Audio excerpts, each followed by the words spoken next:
David, on termine par une grosse question pour conclure, puisque c'est la dernière. Quelles sont les mesures qui seront mises en place pour effectuer des économies d'énergie en ville? Il y en a beaucoup. Il y a d'abord l'investissement. On a investi pour qu'il y ait moins de bâtiments énergivores, qu'il y ait plus de confort thermique, qu'on consomme moins dans ces bâtiments, les écoles, des salles de sport. On a les modulateurs d'énergie, ça c'est toujours de l'investissement. Plutôt que de couper complètement l'éclairage la nuit comme des villes l'ont fait, on préfère moduler. Forte intensité quand vous rentrez chez vous ou quand vous partez le matin, en hiver, 7h, 8h. Par contre, plus faible en pleine nuit, parce que ça ne sert à rien d'avoir la pleine intensité à 4h du matin quand une grande partie de la ville dort. Par contre, on ne le coupe pas complètement. Les éclairages de Noël, oui, on les fait, puisque, je l'ai expliqué tout à l'heure, 0,007% de la consommation. Dire que c'est en ne mettant pas d'éclairage de Noël qu'on fait des économies d'énergie, c'est pas vrai. C'est sur le chauffage, c'est sur les points lumineux et c'est sur les grosses dépenses autour des hydrocarbures comme le fuel qu'on fait des économies, pas sur le reste. Donc, des investissements d'un côté.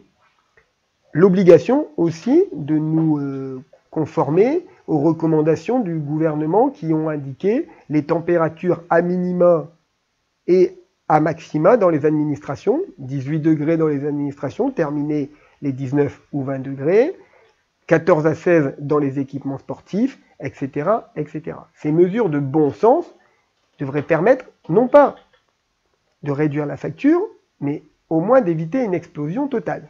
Je rappelle les chiffres que j'ai donnés tout à l'heure, vous n'étiez peut-être pas là avec nous. 900 000 € une année classique pour le chauffage. Cette année, à consommation égale, ça sera 2 millions. Ça veut dire que je double la consommation de chauffage, je dois trouver 1 100 000 € en plus pour payer le chauffage. J'ai évidemment pas pu les prévoir au mois de mars dans le budget de la ville, puisque je ne pouvais pas savoir qu'il y aurait cette augmentation. Donc, des investissements d'un côté.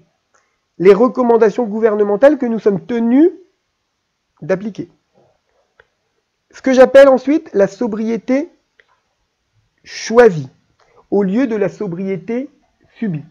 La sobriété subie, c'est quoi?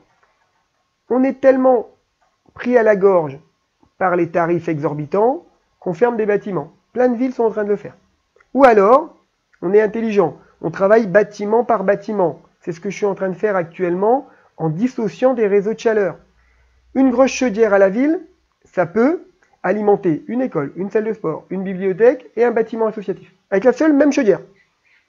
On se doute bien qu'en cette période, on ne va pas chauffer de la même façon. Alors aujourd'hui, quand on allume la chaudière, l'école est chauffée, la salle de sport est chauffée, le bâtiment associatif est chauffé et la bibliothèque est chauffée.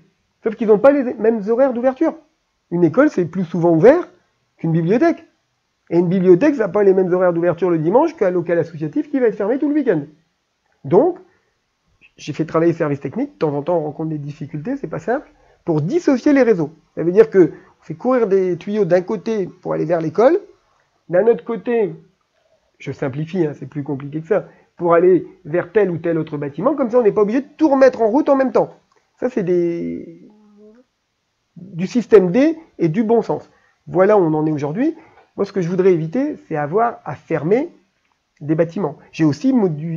J'ai écrit à toutes les associations, par exemple. C'est plus possible d'avoir des équipements sportifs dans lesquels il n'y a plus personne, mais qui continuent d'être éclairés jusque tard le soir ou toute la nuit parce que le dernier utilisateur n'a pas éteint. Ça, c'est plus du tout possible. Le club sportif qui fera ça aura automatiquement une lettre de mise en demeure par la mairie. Parce qu'on ne peut pas accepter. On ne peut pas accepter que le dernier oublie de fermer. Parce que quand on oublie de fermer un stade ou qu'on oublie de fermer une salle de sport, c'est des centaines, voire des milliers de watts qui fonctionnent toute la nuit. Ce n'est pas une ampoule comme chez vous. Donc, toute une série de mesures de bon sens, des investissements, et pour l'instant, essayer de moduler pour ne pas devoir prendre des mesures trop rudes.